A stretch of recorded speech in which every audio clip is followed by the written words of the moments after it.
August has a way of making even good relationships harder. Not because there's something wrong with your relationship necessarily, but because life suddenly starts asking so much more from you. And before long, your patience with each other gets a little shorter. Little things become big things. A forgotten permission slip, a missed teacher email, trying to figure out who's picking up who from soccer practice. Did someone forget to pack a lunch? One of the kids can't find their shoes. And by the end of the day, you're snapping at the person you love the most. And you're left wondering, why are we fighting over something so small? And I don't think back to school is hard because of the lunches or the homework or even the school supplies. I think it's hard because almost overnight, parents are asked to manage hundreds of tiny decisions they didn't have to make even a few weeks ago. Schedules, calendars, permission slips, sports, homework, after-school activities, doctor's appointments, teacher communications on every platform imaginable, and making sure everyone has what they need before they even walk out the door. Individually, none of those things seem very overwhelming, but you put them all together, they create a level of mental and emotional load that most of us never stop to think about. And while you're working hard to keep your family running, your relationship is quietly carrying that pressure too. And the problem isn't necessarily your relationship, it's that your relationship is trying to hold more than it was a few weeks ago. So today I want to talk about why back to school puts so much pressure on couples, what's actually happening psychologically during this transition, and a few simple ways you can support each other instead of feeling like you're on opposite teams. Hi, I'm Catherine O'Brien. I'm a licensed marriage and family therapist in Sacramento, California. And for more than 20 years, I've helped couples and parents navigate some of the life's biggest transitions. But I'm also a mom of two. I'm a youth soccer coach. So back to school season isn't something I just hear about in my office. It's something I live too. And there are mornings when I'm helping my own kids get out the door. I'm checking my calendar to make sure I haven't forgotten anything. I'm answering client emails, making sure I've remembered everything I need for soccer practice later in the day. And one thing I've learned both personally and professionally is transitions rarely affect just one part of our lives. They affect our routines, our emotions, our relationships, and even the way we experience each other. And back to school is one of those transitions. It may happen every year, but that doesn't mean it makes it easy. In fact, many parents are surprised to find themselves feeling more irritable, more overwhelmed, and more disconnected from their partner during the first few weeks of school. So if that's you, I want you to know something. You're not alone. And there's actually a psychological reason this season is heavy. So let's start with what most people think is happening. Now, most couples assume they're becoming less patient or they're communicating poorly, or maybe even that something feels off in their relationship.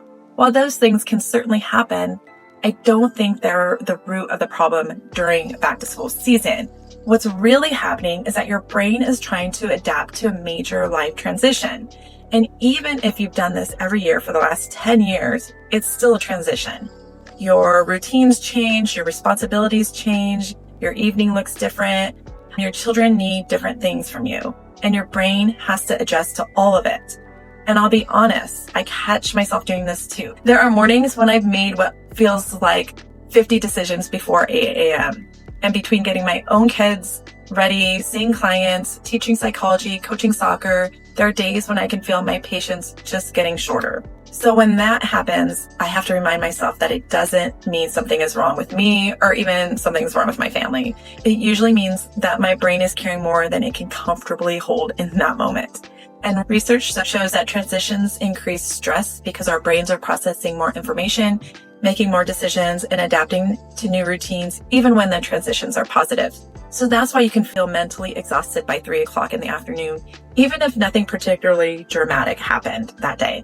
Your brain has simply been working overtime. It can feel like you have 30 tabs open in your brain at all times. Did I sign that permission slip? Who's picking up after practice? Does anyone have a dentist appointment this week? Did the teacher send an email? Did I answer the email? When is picture day? What does my child need for spirit week? Does someone need snacks for soccer? What's for dinner? And psychologists actually have a name for this. It's called the cognitive load. And every one of those thoughts takes up a little bit of a mental space, and most of them are small. But you put them all together and they compete for your attention all day long. And eventually your brain reaches a point where it simply has less capacity. And that's often when patience starts to disappear. Not because you're a bad parent, not because you're a bad partner, but because your brain has been carrying more than it normally does.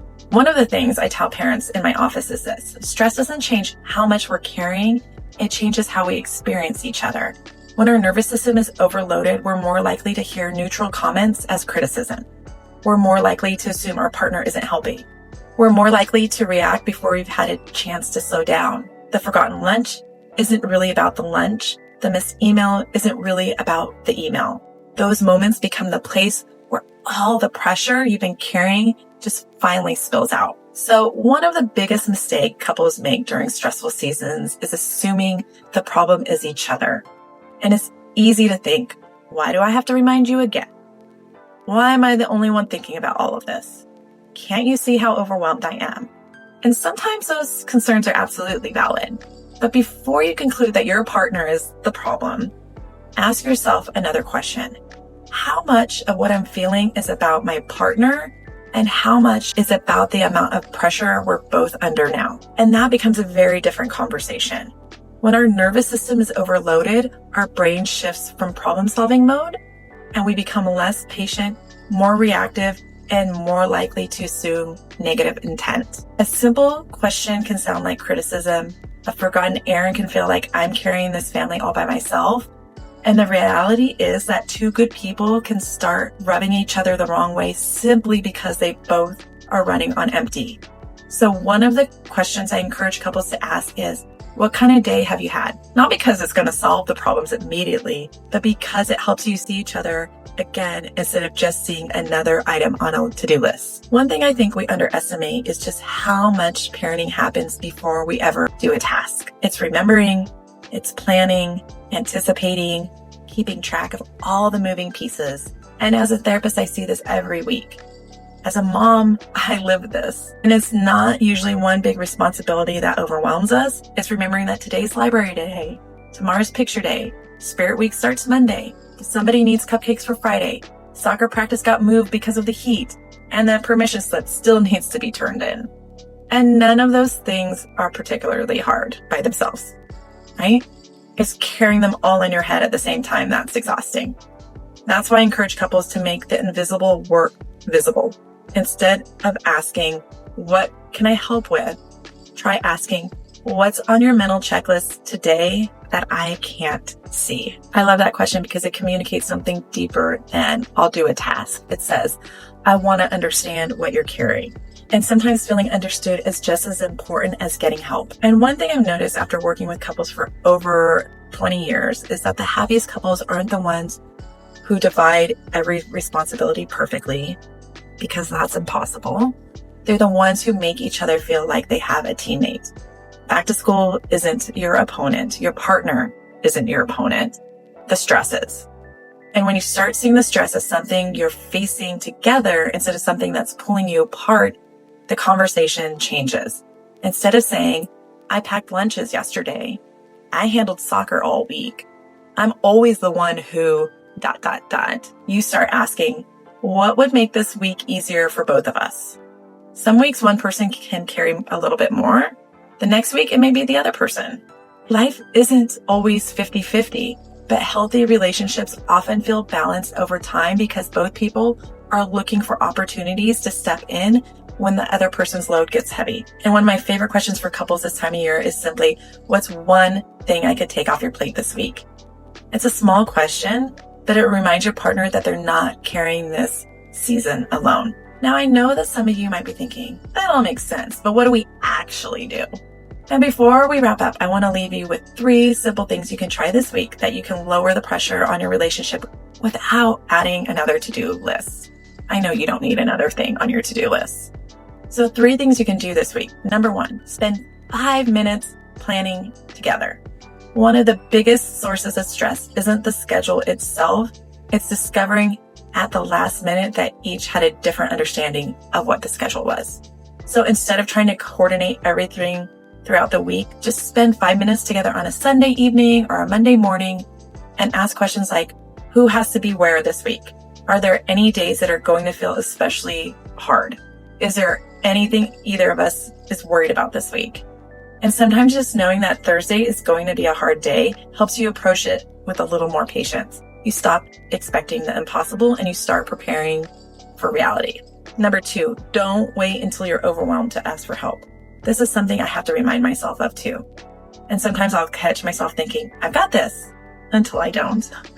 But then I'm frustrated, exhausted, wondering why no one even noticed I needed help. And the truth is, our partners can't always see what's happening inside our heads. And you would think, after my husband and I have been together over 20 years, he would see what's inside my head, and he doesn't. I would know. And sometimes I forget. Instead of waiting until you're overwhelmed, try saying something like, this week feels like a lot. Could you take care of dinner on Wednesday? Or would you mind handling practice tonight so I can catch a break? Specific requests are much easier to respond to than expecting someone to notice you're struggling. And number 3, end the day as partners. After the kids are finally asleep, or even just in bed, and the lunches are packed and the backpacks are by the door, take 5 minutes before you both disappear into your phones or start the next chore and ask each other one simple question. What was the hardest part about your day? And then listen, not to solve it, not to fix it, but just to understand it. One of the things we know from relationship research is the feeling emotionally understood helps couples stay connected, especially during stressful seasons. And sometimes the most healing thing your partner can hear is, that sounds like a really hard day. So as we wrap up, I want to leave you with one thought. If back to school has been putting pressure on your relationship, it doesn't necessarily mean your relationship is in trouble. It might simply mean your relationship is carrying more than it was a few weeks ago. And that's an important difference. The season asks a lot of parents. It asks you to juggle schedules, responsibilities, emotions, and endless decisions. And if you found yourself feeling more impatient or disconnected lately, I hope you'll offer each other a little more grace, and not because the pressure isn't real, but because you're both living under it. And remember, you're not on opposite teams. You're on the same team trying to navigate one of the busiest seasons of life together. And the goal of this school season isn't to do everything perfectly. It's to make sure the people you love most don't get lost in everything that needs to get done. If this resonated with you, I'd love to hear from you. What's the one part of back to school season that feels the most overwhelming for your family? Share it in the comments. Chances are someone else is feeling the exact same way. And if you know another parent who could use this reminder, I'd love for you to share this video with them. And if you're new here, again, I'm Catherine O'Brien. I'm a licensed marriage and family therapist. And every week I share practical, research-based strategies to help parents and couples build calmer, more connected relationships. Thank you so much for watching, and I'll see you next week.